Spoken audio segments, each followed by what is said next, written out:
Paano po? Sabayan na kami ng tatay mo kumain.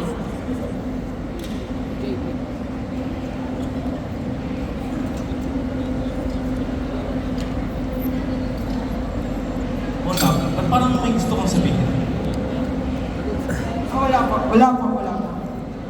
Kamusta man ang pag-aaral mo, anak? Okay lang po. Okay lang po. Mabuti ka. Tandaan mo, anak. Sipag at tiyaga lang yan. Akit lang po muna ako.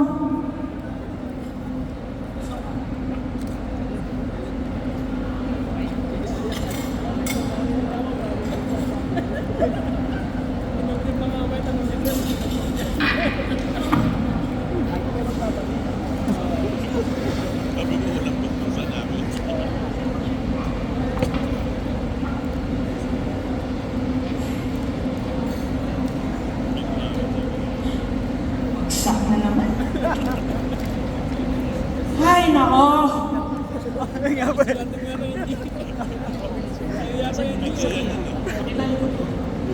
Uy, si Dito.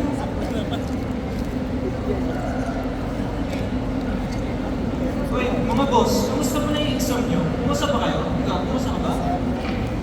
Ay, bagsak na eh. Pero okay lang, at least enjoy pa rin. Ang bihira naman, pinaalala niyo pa. Pre, chill lang. Minsan kailangan mo rin mag-enjoy. Hindi lang naman ang grades ang sukatan ng buhay. Alam niyo, namumroblema nga ako eh. May problema pa ako sa magulang ko kasi di pa nila alam yung sitwasyon ko ngayon. Sana ganun lang kadali. Sana lang talaga.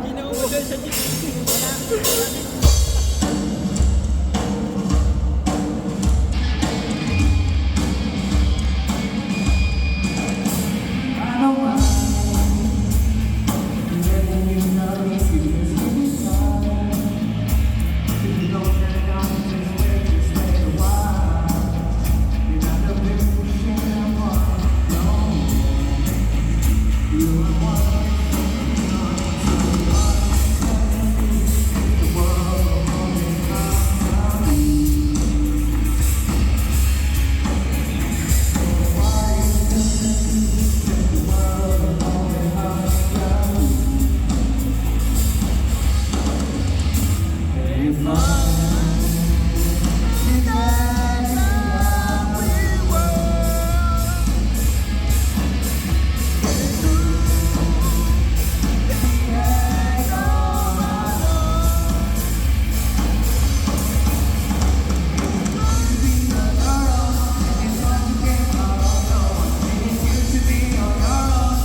Opo, sir.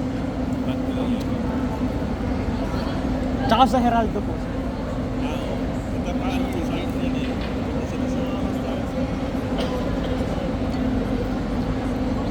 Sino si JP? Nak, muka muna dito, manood ka muna ng TV.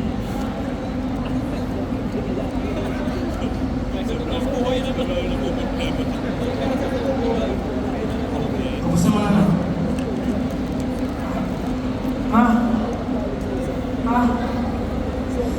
po sasabihin ko na po, pero hindi po kasi ako okay. May nabagsak na naman po kasi ang subject. Talaga ba, Nak? Saan subject yan? Sa combustion po. Hindi po, sa refre, nadali din po eh.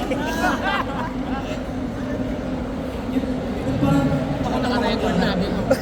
Paano po ako di matatakot? Baka, pagalitan niyo po ako eh. Hindi ako galit. Okay lang yan. Kahit nga ako ng college, bumagsak ako eh. Pero, nag-graduate din naman ako. Ang gusto ko lang naman sa'yo, Nak, ay matuto ka. Ang mahalaga ay matuto ka, Nak. Kahit na bumagsak ka, ay matuto ka. Tama yung sabi ng ang tatay mo, anak. Di ba, lagi ko namang pinapaalala sa'yo, mag-aral lang na mabuti. Ang gusto lang namin sa'yo, yung natututo ka, nakikinig ka sa mga prof mo, gumagawa ka ng tama, hindi ka napapariwara. Di ba? Alam mo kasi, Nak, moment lang yan. Moment. Tsaka, naniniwala ako sa'yo, anak. In time, makakagraduate ka rin. Dahan-dahan lang. Kayang-kaya mo yan.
Susunod niyan, biyan. Ikaw naman bibigyan ng incentive. Total, labi mo pa. Subject mo yung binabanggit. Okay lang yan, nak. Di ba sabi ko naman sa'yo, dahan-dahan lang. Basta tandaan mo na, ang buhay ay di karera.